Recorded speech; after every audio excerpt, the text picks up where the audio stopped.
1, they've got that opportunity to reset these fights thanks to the Emperor's Divide, and that feels like the missing puzzle piece for what EDG want to do.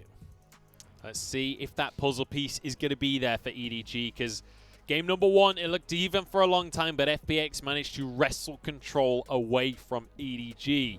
EDG going to be looking for a better performance here in game number 2 as we move into Summoner's Rift. They want these late game team fights. They want the front to back, and we'll see if FPX will allow them to have it.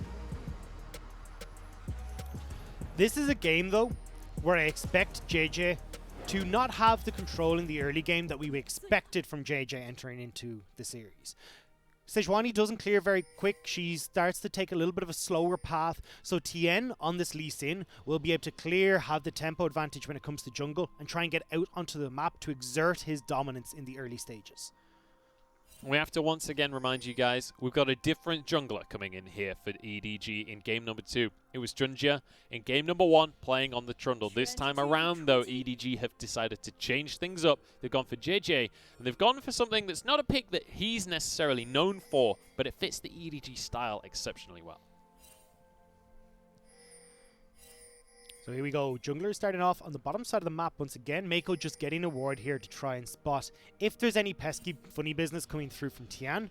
But at least to begin with, Tian can clear from bottom towards top side. And I feel like here what Tian is going to try and do is set up Audi so then he's not finding this early game success in the last few games, and give Gimgoon a bit more control over the top side of the map. Quite interestingly, we see LWX has actually gone for the Comet here, which would lean towards that lethality Varus.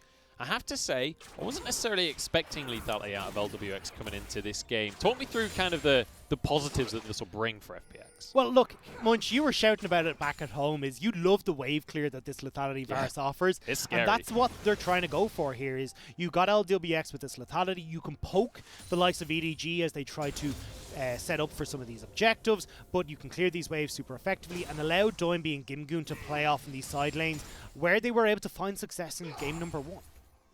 Doinby going to be going for the phase rush in the mid lane here on Ryze, so it'll be real quick during these team fights, during these trades. But bear in mind that this is a pick that Doinby kind of built a lot of his name on. This is one of the picks that Doinby went from a newcomer to the LPL to one of its ultimate superstars. Yeah, and this is why we talk about him and his dark technologies. He's gone towards the Rise and has been starting to, when he gets ahead or wants to try and close out a game a lot faster, he'll go towards the Righteous Glory. So he gets a bunch of that mana injected through the item, but also that chase down potential that the Righteous Glory offers will be wonderful for him, especially with the style of composition FPX have gone for, where you'll be able to go in very aggressively. You can find these flank positions once again and get on towards Hope and Scout. And the thing for Doinby here is you can pump out a bunch of damage on this Rise from afar, which means that Emperor's Divide won't be able to do as much work for, say, the likes of Gimgoon when he tries to get the flank. JJ going to have an opportunity here to go for the bottom side Scuttle Crab. It is going to be warded out though, so I think FPX well aware of this trade that they are making, as you can see Tian over towards the top side, but they'll have full knowledge that this is happening right here. But again, Hope and Mako moving up here to support him. This is where EDG realize that they're on the back foot against Tian here, so watch JJ and how effectively he tries to move in conjunction with where the wave state is for EDG. Audi not pushing in top side. JJ will try and stay towards the bottom side of the map where Hope and Mako have control.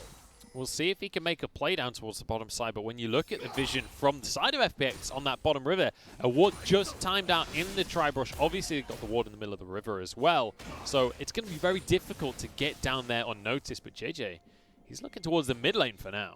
Doinby is taking a lot of poke, is also out of mana here, so with Scout collapsing, I'd imagine Tien is going to move towards this mid lane to try and help him here, but JJ already moving. Ooh, no wave though. Scout was actually the one tanking there. JJ goes in, Tian is here as well, and Scout's low with no mana remaining. Tian forced away Permafrost to stun him. It's actually just going to be mid laners trading flashes. Look at where Crisp is though, moving up here to try and keep them safe in this mid lane alongside Mako. But that's a big win for JJ and Scout. If they can force back Doinby losing all this farm, that is amazing for them because they delayed the back from Doinby. It's going to be both mid laners with teleports available though, so they will be able to get straight back into that mid lane. And we've got a bit of supportal combat on our hands, ladies and gentlemen, as Mako Is actually going to flash? He'd already backed away. He didn't know where LWX is. I don't think he spotted him on that ward and decided to back away, especially when LWX had the teleport to rejoin. But do you know what? I think he was a little bit worried there. This is playoffs, don't forget. There's a lot on the line. There really is, and Crisp is going to be doing his best Tom Kench impression right there, and he's going to be licking his lips. He cannot believe he just got a flash out of that. Look at Doinby, though. Here comes the dive once again. They're going to make a play on towards this bottom side. Oh, Hook no. goes wide. It's a disaster for Mako. He's still going to be tanky, though. And LWX stuck under the tower. Crisp keeps him alive. One more tower shot would have finished him. Crisp could be in trouble, but Tian is just around the corner. LWX still will have a lot of damage from his Qs. EDG got to do a good job to push that back. They didn't have Tian here for FPX, so it was 3v2, which is not the situation you want to be in. Hook goes wide. Flash onto LWX there as Crisp tries to get onto JJ, and Tian is here as well. Not hit level 6 just yet, but Mako will go down immediately. Tian will happily walk away. Not even tanking tower. Hope's getting low as well. Scout is here. He's level 6, though. Oh, Scout's looking to make the play. They're all pretty low already. Emperor's Divide available, but it's kind of 1v4 right here. JJ can't go in. It means Scout has to back away. So sad for EDG. They weren't able to get Scout down fast enough. He did push in the mid lane to try and make Doinby lose even more. But it doesn't matter. I mean, they're even on one CS. on the bottom side. They're even on CS, so the push doesn't even make that big of a difference. It's more the level advantage that's gone towards Scout. You can see level 5 to level 6, but FPX has done the damage. They pushed in that bottom lane, they've got the kills going over, and Tien setting up Doinby to be the one to pick up that kill means that the gold that went into Scout by pushing that wave, although not a huge amount as he said, CS is the same, but it does even up FPX's fate. Well, FPX are going to find the lead for themselves, but only one kill and one play off of that play. There was a huge amount invested into that play from both teams right there.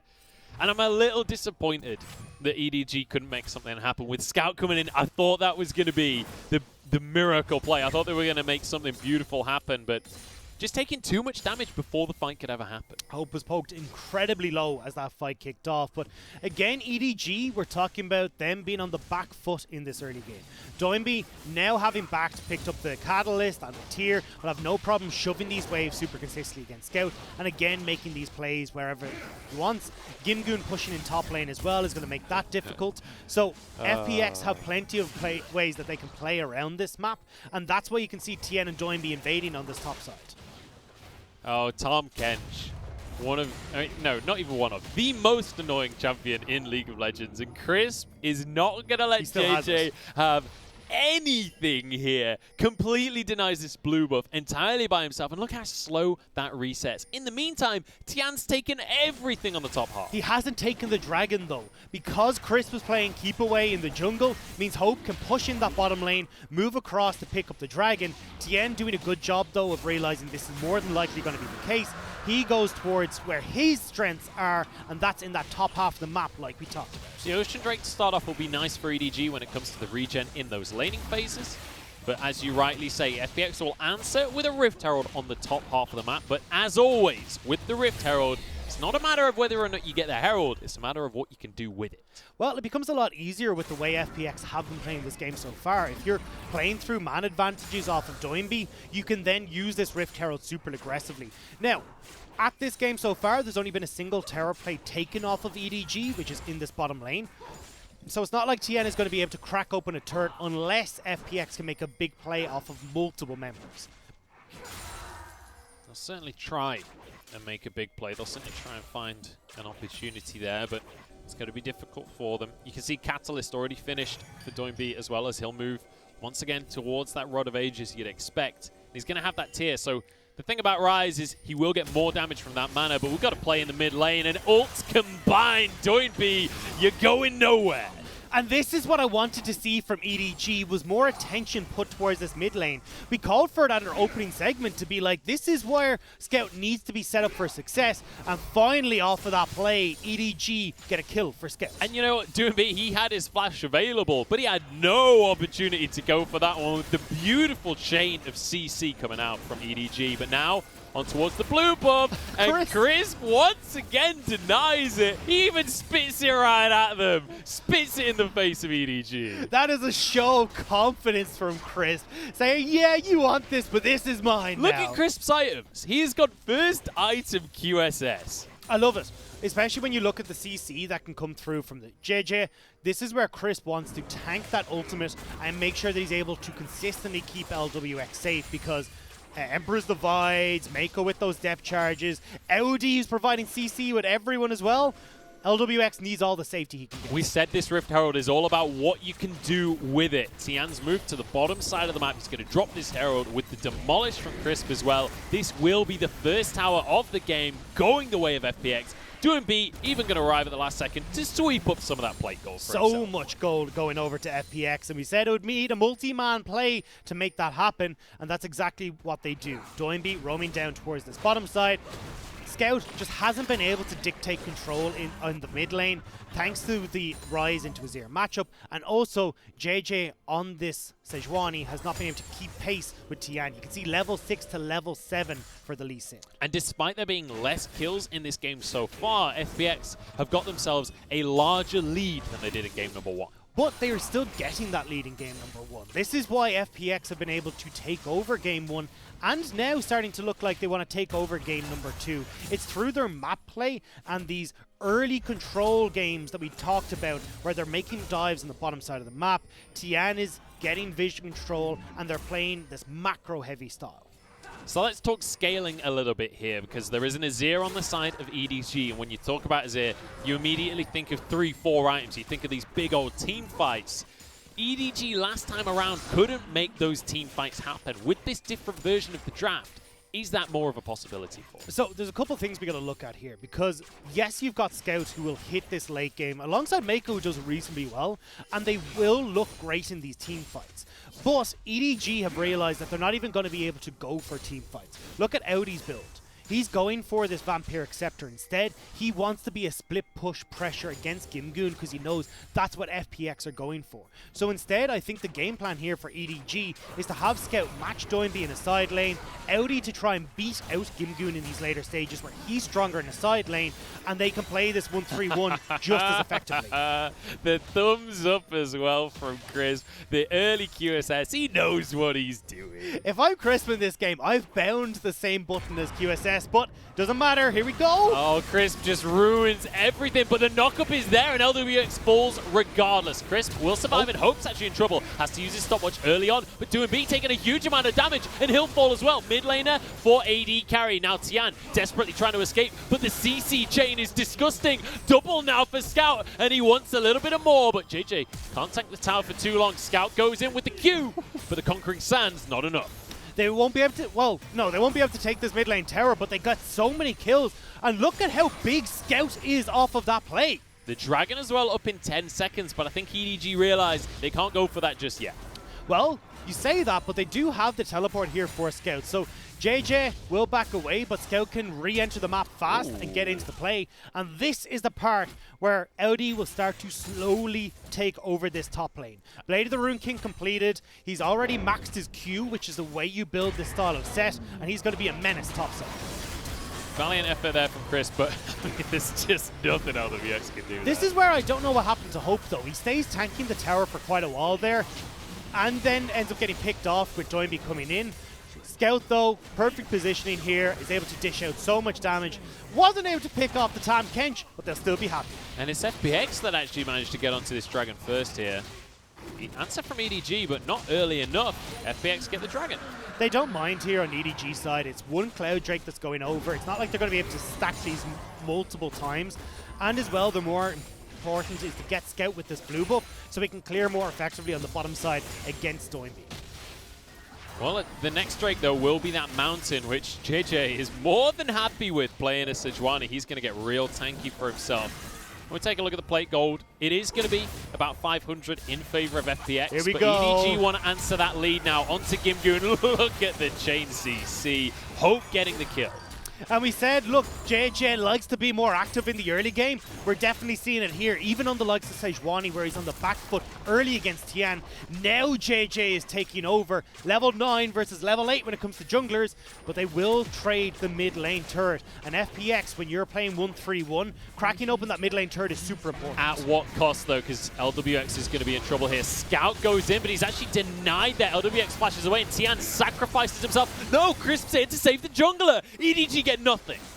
Audi is in the top lane though. He's has cracked open the turret, pushing in this wave. I was wondering if EDG would be able to stick around for the mid lane turret, but unfortunately Scout, taking so low in that engagement, won't be able to stick around. But with Audi pushing in top, they can turn towards Rift. Okay, so they trade tier 1 for tier 1. It's top for mid lane, but importantly, this Herald goes through. And once again, for the third time this game, I'll say it, it depends how they're able to use this Herald. This game is looking so much like game number 1. FPX get off to a running start. EDG find team fights to bring them back. And FPX still with a very similar composition will now have to play the map once again. This time around though, EDG are equipped better to deal with it. Double teleport for Audi and Scout. They've got at least some way of putting pressure onto these side lanes and dealing with FPX. See what EDG have up their sleeves for the next few minutes of the game. Obviously, they have great side lane control this time around, though. We mentioned it already, the Scout, Azir coming through. We've got Audi on the set that's gone for the Blade of the Rune King build. So when it comes to these side lanes, EDG have a much better chance at matching what FPX can offer when we get later on into the game. The question will be, though, do EDG start to put their own foot forward here? Because they got a huge lead in the mid lane and in the bottom lane as well. Well, FPX now opting towards this 1-3-1 won't give EDG the opportunity to try and push the advantages that they found for Scout and the hope in these team fights. They just want to separate themselves. The problem with that, though, is EDG have the Rift Herald. They're the ones that command attention. Might be able to get this before the charge comes on through, and they do so, which means this Herald's still full HP. They can get the Shurima Tower in the mid lane. They might be able to grab themselves 2 towers off the back of this one. FPX, Doinby has head back to base and will have his ult available. I think EDG deciding it's a little too risky to try and force anything more. FPX have pushed in that bottom side before Doinby back, so again, EDG have to deal with this. You've also don't want to stick around for too long in that mid lane, even with the turrets there behind EDG to protect them.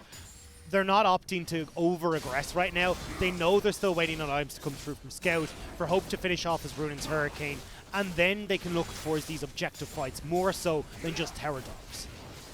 Scout has to go down to the bottom side to deal with that. Don't be fooled, it's not a real turret. It's only an Azir turret. But it I will really wish they changed that. I know, it annoys me that there's an announcement every time, but importantly, it's 2 turrets apiece right now on the board. And you can see kind of symmetrical map as you got the top lane available for EDG, you've got the bottom lane available for FPX. So kind of the way that the map has been split by these 2 teams. Now, though, we'll probably see a little bit of a congregation down towards this mountain dragon. A minute until it spawns. You don't have the teleports available for EDG. I know it's been blocked by the goal to show that Doinby is doing awesome stuff on this rise. But the thing is, and actually very impressively so, ahead of Scout, who we thought had picked up a bunch of kills, but that 30 CS lead, doing a lot of work for Doinby here. But even then, FPX have got more of these teleports available. They're the ones that can play a wider map, and EDG aren't really able to deal with this. FPX find to give over the second dragon. In turn, they crack open more turrets and set themselves up for success with the composition they've gone for. And it's really interesting to see the way that FPX use these TPs comparatively to every other team, because most teams try and hold on to these teleports and use them to get into team fights. FPX, though, especially in these last 2 games, using them much more proactively to find towers. But this is really smart from FPX, because they've got, well, I was going to say Tian, I assumed was going to keep himself towards Dragon, but at least you've still got another teleport here, so if someone from EDG goes to defend here, you can still have the likes of Gimgoon come and join in fights, but FPX are winning out in the trade anyway. They're trading a tier 2 for a tier 1. Scout won't be able to aggress onto this second turret before FPX get the backs, and Dragon is still sitting there, so now FPX make the play, get the tower, and can defend the Dragon as well. He's pretty quick on this tower. He realizes he can't stick around much longer, though. Obviously, Crisp with the Abyssal Voyage, you've always got to respect that coming out from Tom Kench. But importantly, EDG will find themselves a second Drake for this game, but This is a very similar start to the game than what we saw in game number 1, where FPX consistently trading out these towers, but this is what we've seen from FPX all split long. It's exactly the same. Oh, hang on though, we've got a fight on our hands. Gimgoon's been, it's not a fight. Gimgoon is totally alone, and Hope pierces for the kill. See though, EDG, yes, they get the pick on the bottom side, but FPX still posturing around this Baron that's about to spawn in 15 minutes, or 15 seconds, and when you've still got a lot of damage on Doinby right now, LWX on this Varus, you have to pay attention as EDG, because this Baron can whittle his way very quickly into FPX's hands. Going to push this wave out in the top side. Audi will be there to answer. In the meantime, those scouts moved to that bottom lane. He wants to finish the tower off that he started on earlier on. But you mentioned it before, the lethality virus from LWX means the wave clear is very much available. Yeah, they can't get anything for EDG. Chris, can you steal away the blue buff again, though? Oh my goodness, not going to be allowed this time. JJ smites that away. This is where, though, EDG are doing a good job of, again, opening up the map, trying to answer for FPX's pressure. The issue that I'm seeing again, though, is FPX are quicker off the bat. Audi is only catching the turret, or the wave, as it hits that top inhibitor turret. They're not able to get that tier 2 in the bottom side of the map because they had to crack open the tier 1 first, while FPX are already pushing on towards their own tier 2 in the top lane. So FPX still trading up, and although the gold is very small in favor of FPX right now, we've got to see if they can keep control with the map pressure once again and win out just like they did in game number 1. I kind of want to return to the point I was making before Gimgoon got caught out on the bottom side of the map, and that's that FPX started off both games against Top during the regular season in this exact fashion. But it was once we got to the fighting that they lost that lead against Top Esports. Gimgoon has his flash available. Good effort predicting from Mako, but the chain CC will come through. Permafrost there, but Crisp arrives with the Abyssal Voyage, and they know that they can't finish him off with Tahm Kench around. It doesn't matter, though. What EDG are trying to do is get these abilities out of Crisp, get the likes of teleports out of FPX, so then they don't have as many tools for the likes of Barons, for the Dragons, and Scout is doing a great job of just mirroring Doinby wherever he moves on the map, and EDG are looking to fight with their Fed Callista right now. Very sneaky, clearing the vision there, and it means that they get complete free access. They bought the all-access pass towards this top lane tier 2, and now they found a hook onto Crisp as well. He can't devour himself, and he gets CC'd. QSS comes through, but it's followed up by an ult. Everyone focusing on the Tahm might not be the best option, though. Scout goes in, and he wants to find an Emperor's Divide. Has to go golden for himself. Doomby still going to be dishing out the damage, and Gimgoon has found his way in. Dodges the Emperor's Divide, but he's locked up, and Scout still survives. It's going to be top laner for mid laner here as Audi falls as well. 2-for-1 in favor of FPX. And suddenly EDG, they're not in the best spot, and Lethality Virus can keep this up all day long. Doomby pulled on in. Hope has to be the damage dealer. He has to be the carry here for EDG, but he's found out by Tian, and EDG are aced. Scout went way too deep on that play, and FPX punish. Tian finds the kick, sends Azir into the waiting hands of FPX, and they pounce. Fantastic play from FPX, which now has netted them the Baron. They're going straight onto this Baron here. Teleport available for Audi, but that's it. And I don't think there's any way EDG will get here in time to contest. Tian, very low on this one. Does need to be a little bit cautious. Will back away slightly. And with the teleport coming through from Gimgoon, this will be very much secured. I mean, Doomby has the damage by himself. EDG looks so good coming into that fight. They found the start that they wanted to, picking off Crisp. But the problem is Scout, you can see the dollar symbols in his eyes as he goes over the wall for this play. Manages to find his way directly into Tian, who sets him up for Doinby to rip through the health bar. And even though he goes golden, Gimgoon is waiting perfectly over the wall here. Again, Gimgoon in these flank scenarios. And because the push doesn't quite get him past or far enough away, he can still get his second proc of damage off. The poke that comes through from LWX is able to finish off the Azir. And from that point on, it's all FPX favored here. Just more members, more damage, and more avenues to get onto Hope in these fights. And once again, we see this early QSS that came out from Chris paying dividends. He's managed to soak everything from Sejuani. He soaked the depth charge as well from Mako. Doomby with a realm walk with those Baron minions, but Audi's here to answer, so he can't force the issue too hard. In the meantime, though, the rest of the squad's been caught. Mako gets over to a wall. will keep himself alive on the Nautilus. Well played by Mako, because Scout had actually gone in towards River by that Dragon to get some vision down. He was not with the team and would have been completely separated. So if Mako hadn't managed to escape there, it would have been FPX turning that 4 versus 5 advantage in their favor. FPX move towards the Dragon once again. But it's EDG that have the advantage when it comes to these Dragons. This would be sole point for them. And every single one of these Mountain Drakes is going to really matter for this squad. Teleport from Audi as he wants to join the fray. Won't have a flank on this set though. He would love to find that for himself. I've no idea what turret just fell somewhere on the map. It's a Zir, don't worry, it's a Zir. Just a Zir things. EDG now set up though, FPX in the pit. Ren's going to be stacked here from the side of Hope though. Oh, Chains of Corruption goes wide, but Tian steals the Dragon anyway. It's going to be 2 Dragons apiece. Tian has gone way too deep though, but Crisp saves him anyway. LWX throwing these arrows consistently. Crisp found. That's going to be a good ult, but Gimgoon disrupting the backline once again. Tian surviving as Audi's 1v4, and he will go down. Mako survives, and it's top for top now. There's Crisp trying to get back in, but JJ's not tankier enough yet, and it's a double kill for Doing B. Realm Warp about to come back up. Abyssal Voyage here. Scout gets one onto the side of LWX. Tian desperately trying to survive, but the health bars are too low. EDG are falling apart. Hope has to make something happen here, but he doesn't have the damage, and Doing B, he wants the pentakill. Doing B finds the pentakill in the playoffs. A fantastic performance on his signature rise. And somehow, some way, FPX, in what was a very scrappy fight, come out on top. And we talked about it before. The scrappy fights are where FPX feel the strongest. This is their comfort zone. And FPX, off the back of mainly Crisp in that fight, are able to avoid so much from EDG. He gobbles up Tian in the pit, so all the attention that has been put towards the jungler of FPX from EDG is now wasted. And even again, Scout going in aggressive, trying to pick off the AD carry, pick off Doinby. It's not enough, and it's a penta for the Rise. And you know, taking these scrappy fights against FPX, it's just not worth it. And this is where you got to look at the difference between JJ and Junjia. Watch the use of the ultimates come out from the Sichuan. Junjia will use this defensively to peel for Hope and Scout. JJ flashes in to try and set up to get onto Doinby.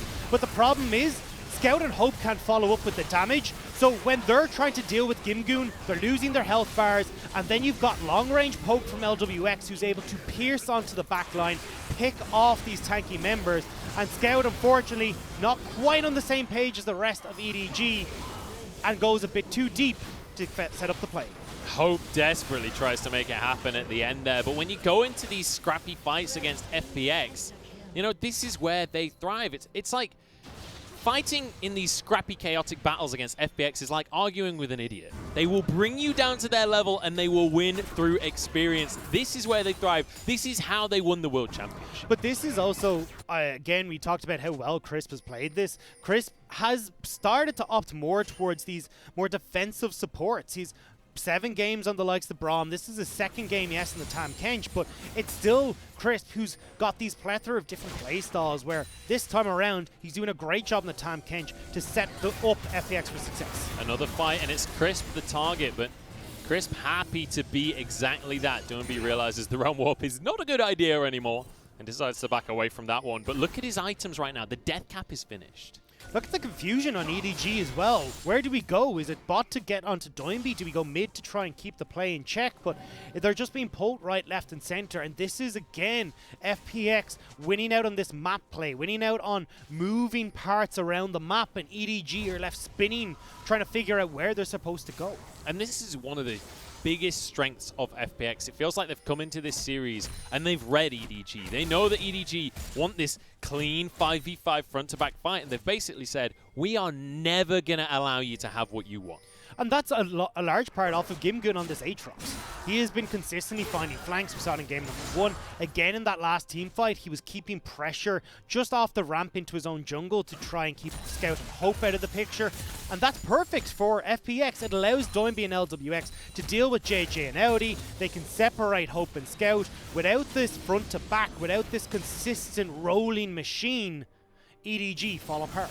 And you know, we're complimenting Gimgoon while he's 0-4-2 right now, but it's important to mention that that scoreline doesn't represent the pressure that he's had in this game. The influence that he's had on these fights aren't necessarily represented in assists because the fights have been so damn long. FPX now looking to get back into the swing of things with their split push. Doinby off into the side lane, but Baron is up, and FPX are looking to fight. Oh, there's a hook onto Tian, though. It's a great way to start things off, but Crisp can keep him safe. Mako pulled out with a Fate's Call. So safety used from both squads. Mako goes back in, but he's gone way too deep for this one. JJ's there to try and protect him as well. Will be able to do so. That's a lot of cooldowns from EDG. In the meantime, though, the mid lane tower goes down, so EDG gets something off of this, but I don't know. This Ryze has a lot of damage. Baron's available. Yeah, FPX are just going to look to solo this out with Tian and Doinby. EDG aren't aware. Look how quickly it's disappearing. EDG, you got to do something. This is going to fall. It's down to 4,000 already. Mako goes in. LWX has got the perfect spot on this lethality Varus. Audi tries to find the engage, tries to find the fight, but Chris is so hard to kill, and LWX gets one onto Mako. Scout can't escape. He goes golden, but he will be finished off by Doinby. Double kill on the Ryze, and Gimgoon, he wants a bit of KDA for himself as he gets onto Hope. JJ can't protect him. LWX is here to get the execute, but it's Gimgoon who brings down his sword. And again, it's EDG trying to aggress onto Doinby, but he's so tanky on this Ryze. Rod of Ages, Seraph's Embrace, you cannot just burst out this Ryze. And every time FPX says, thank you very much, we're going to jump onto your backline with again Gimgoon in that flank position. And now they collect the Baron as the reward. And once again, just complete and utter control of the map from FPX. They know exactly what EDG wants to do, and they just will not allow it to happen. And now you're going to have the Zhonya's Hourglass worked on towards Doinby as well, so it becomes even more difficult to make this play work. But again, LWX position great here, so there's no choice from EDG except to go on to the other carry, which is Doinby. But look at where the front to back is. It's gone away to the wings here for EDG. They can't actually set up correctly. Scout, no matter how hard he's fed or how much gold he's picked up, is being dove on from several different directions, and EDG pick up the win. And when you look at the scoreline right now, it tells the tale of FPX. We said it right at the start of the day. It's all about the super carry in the form of Doinby. 9-2-5. He's pretty much full build already, and LWX on this lethality Varus, he'll do a lot of damage in the fights, but it's kind of support damage almost. He's not going to be your primary carry, but Doinby, with Chris protecting him, is just this machine gun Ryze on the front line. There's nothing they can do against Doinby right now. EDG are struggling, and we talked them up coming into this playoffs as these great team fighters, this back-to-front style, but FPX have not given them that chance. You talked about the chaos where FPX thrive. That's what FPX are trying to do right now, is jump onto everyone, split up EDG, and rip apart the whole that is greater than their sum. They're succeeding so far, and this could be 2 games going their way if they can keep this performance up. They're 8,000 gold ahead right now. They've got 3 Drakes on themselves. They've got a minute and a half on this Baron. With the lethality Varus, the siege is pretty potent. But so far, they're not able to actually crack into the base of EDG. Feels like only a matter of time though. Waves in bot lane pushing in by Doinby. Mid lane pushing as well. Top not quite there. EDG have done a good job of keeping that one at bay for the moment. It is important to mention though, EDG, one of the teams in the LPL with the highest statistics of coming back from a deficit. Oh, Scout. Well, Zhonya's as well. A little bit of a misplay there from Scout. I think he tried to get his EQ off and he didn't think it was going to go through there. Goes for the Zhonya's as well. Now the mid lane tower's in trouble though because Scout was caught out. Mako's low. The stone plate keeps him alive for now. He will walk away with his life. The damage from LWX is disgusting. I take it back. He is the carry after all. Here we go. Doinby though. His Banshee's popped and the CC chain is absolutely insane. And Doinby still survives. He gets one down for himself as Scout falls to LWX and JJ so low. Gimgoon going to chase it on through as this inhib tower will fall. Doinby's tankier than the damn Sejuani. He's doing whatever he wants on this map. And FPX are taking inhibs. They're looking for game number 2 right here. Both mid and bottom have fallen. Good jump away from Tian. Mako doesn't have his stone plate available. Audi is just not tanky enough. Great kick onto Hope, and FPX slam their jaws closed onto game number 2 here. They will finish the Nexus as they realm warp the minions. They want a fountain dive right here. They want the kills, but the game ends and FPX are 2-0.